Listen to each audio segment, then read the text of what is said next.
Hello. So I'm here today through Immaculate Conception. Immaculate meaning perfect, conception meaning idea. The perfect idea. With the universe being infinite, for us to basically reverse engineer it and to figure it out, we thereby can become one with God. All is God, everything. You, I, the matter, the space that surrounds us, it is all God. I am not here to be your king. I am here to teach you to be your own king and to treat each other as kings. For everything within the universe is an expanding and contracting universe. It's all infinite, including you, including me, including everything. While mass is finite, everything else is infinite. We live a circle of life, of birth, life, and death. The ego coming to be, expanding, contracting, expanding. Someday, your mass will wear out and you will once again be reborn. What you will be, where you will be, I do not know. But I do know you will be taken care of. So this is how the existence of the universe works.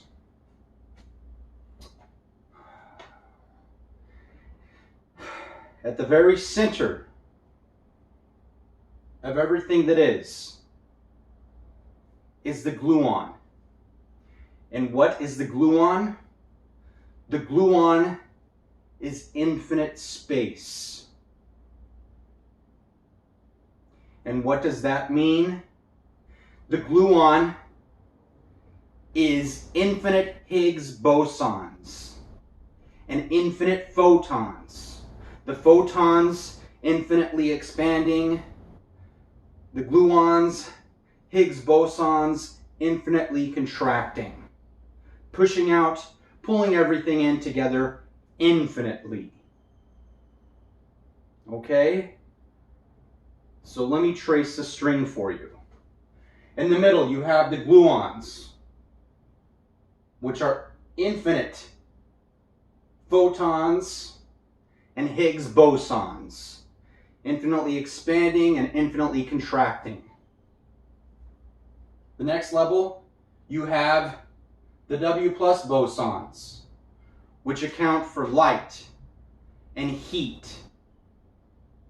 The next level, W negative bosons, which account for dark and cold. The next level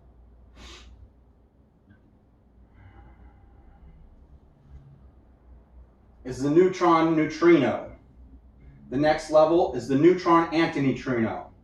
The next level is the muon neutrino, the muon antineutrino, the positron, the electron, the tau neutrino, the tau antineutrino, the down quark, the anti-down quark, the strange quark, the anti-strange quark, the up quark, the anti-up quark, the muon, the anti-muon, the charm, the anti-charm, the bottom, the anti-bottom, the top, the anti-top, the tau, and the anti-tau.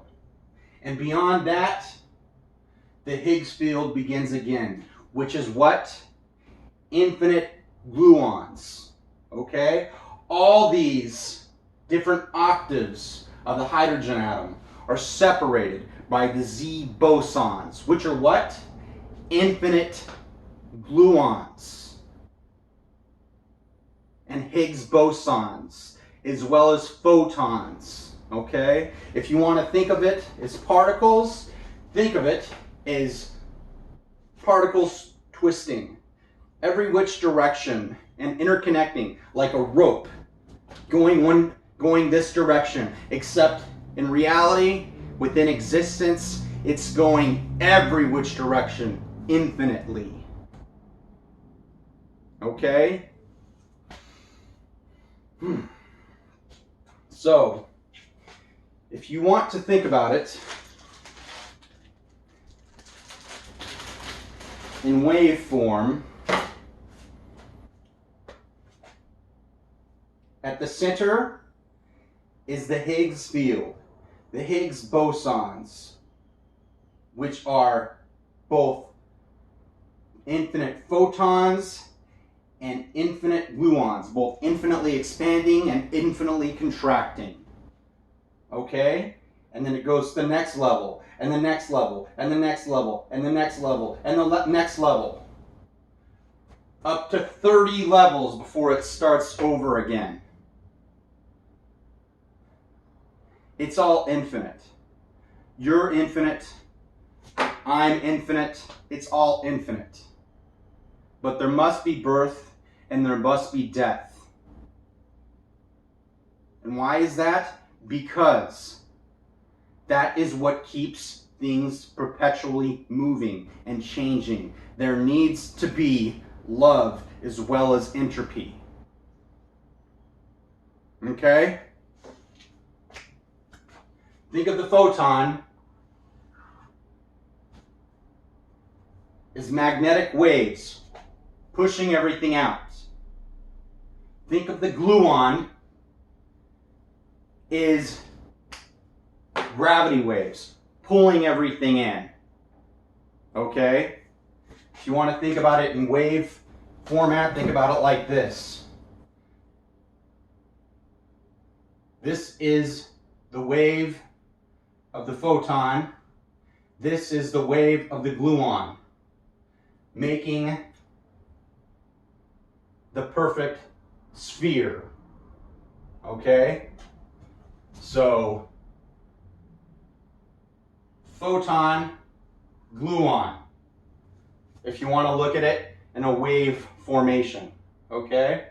But whenever you spin the wave, spin this string, and you look in it, well, what do you have? You have infinite gluons and photons. Infinity. It's all infinite. Which is how the gradiuses of space work. Okay? Gradius means step. Okay? It's the steps of space. The steps of space are infinite. Okay? You can, some people consider the gradiuses the same thing as dimensions. You can consider it whatever it is. We don't live in a three-dimensional world. We live in an infinite dimensional world. Or existence, more or less. I am a universe. The universe is contained within me. What is outside of me is the universe that's contained within me. What's contained within your energy field is your universe, as well as what's outside of you. Okay? Because you are here as well as here.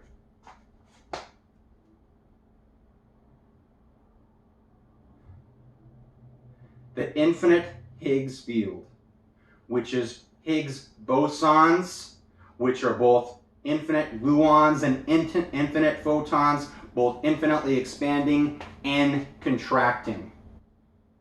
Okay? But as I said before, I am not here to be your king. I am here to tell you to be your own king or queen and treat each other as so. Treat nature as so. These are the 10 Commandments. And this is my interpretation of the 10 Commandments.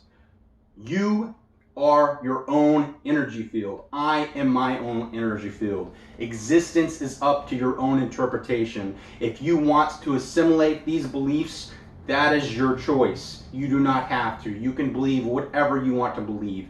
You can do whatever you want to do. Just don't try to impose your beliefs onto other energy fields. Commandment number 1. Thou shalt have no other gods before me. Everything is God. You are God. I am God. The space that surrounds us is God. The animals, the plants, the rocks, everything is God. Worship everything, because everything within the universe is a universe. Commandment 2. Thou shalt not make unto thee any graven image. We have come to this point because we have all worked together to find this knowledge, keeping everything within equilibrium. You are to worship what you want to worship. Whether that is a chair, yourself and everything, that's up to your interpretation. But just understand that everything, the all-encompassing, is God. Commandment number 3.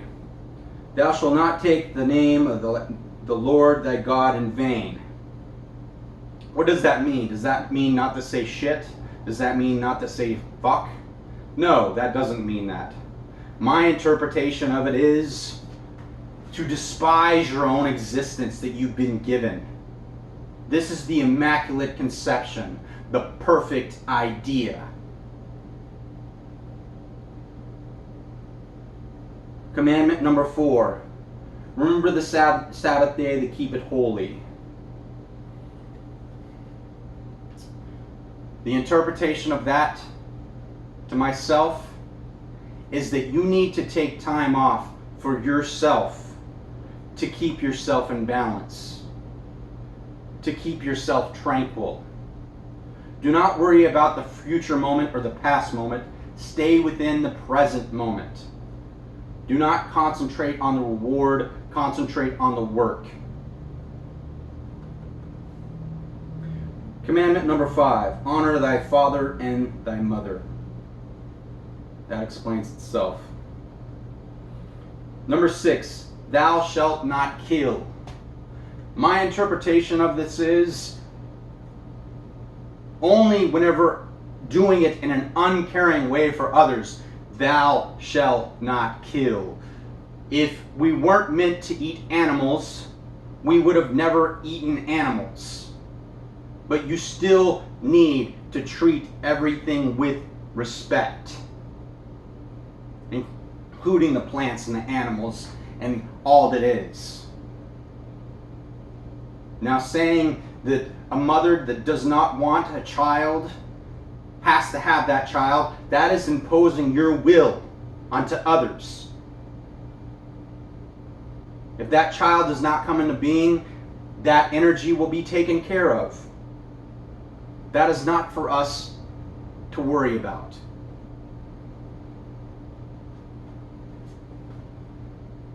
Number 7, thou shalt not commit adultery.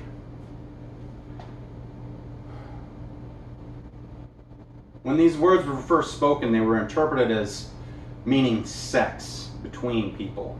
We need sex. Sex is important for us. It's part of our sustenance. There's nothing wrong with having sex. Committing adultery is becoming an adult and forgetting to play like a child. As the Te Ching says, for the sage is like a child. Always play. Keep playing. Never become an adult. Always stay a child. But understand the importance of teaching the children. Number 8, thou shalt not steal. Do not steal. Number 9, Thou shalt not bear false witness against thy neighbor. That means you should not lie.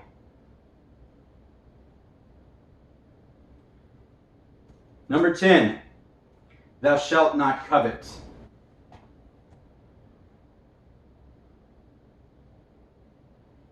This existence is up to your interpretation. You are the God of your own existence.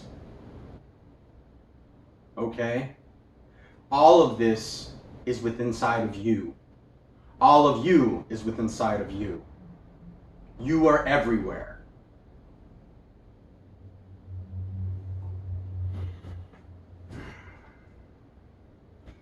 Envy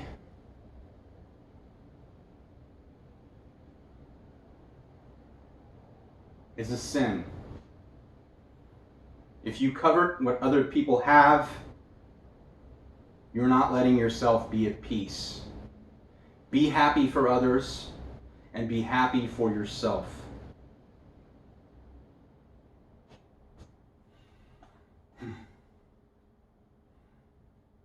For a long time, people have wondered, is God immanent or transcendent or both? Well, you are here in an energy field.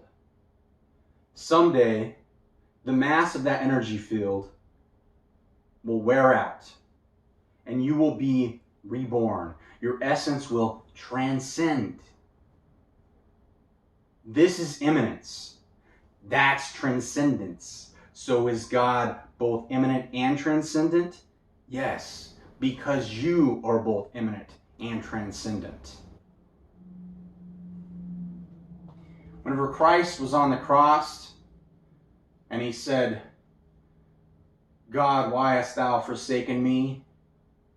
He wasn't just talking to the transcendent image of God. He was speaking to both the transcendent and immanent image of God. Because God, the immanent God had forsaken him. But the transcendent God, the space that surrounds us, the space that is within us, had not.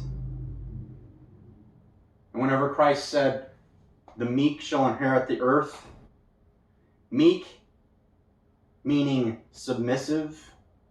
Meek does not mean weak. Meek means submissive. And looking at it from a particle perspective, it's finite. But looking at it from a wave perspective, it's infinite.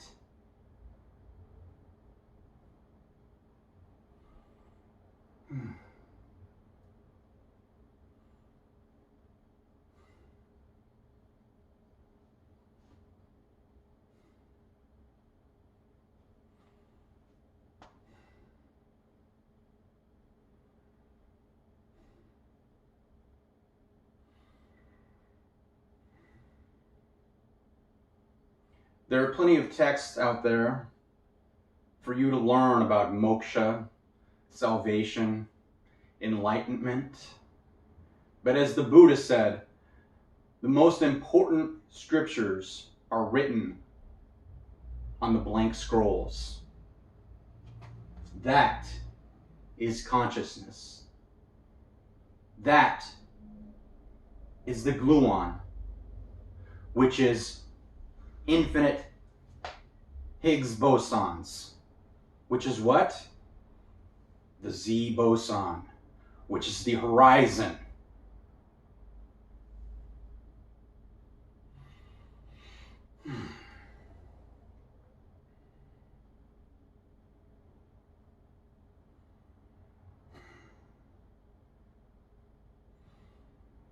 So the bottom line, this is your soul. And this is your soul. Your soul is all that's within you and all that surrounds you. You are infinite photons and gluons.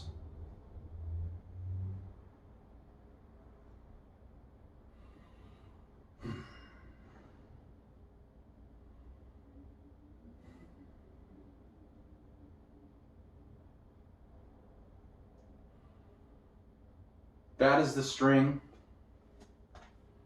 and that is what it entails.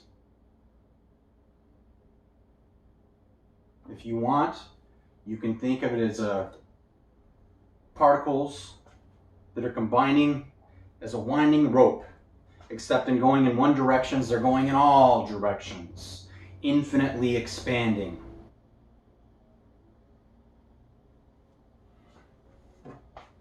Because what is space? That surrounds us all. It is the Higgs boson, which is what?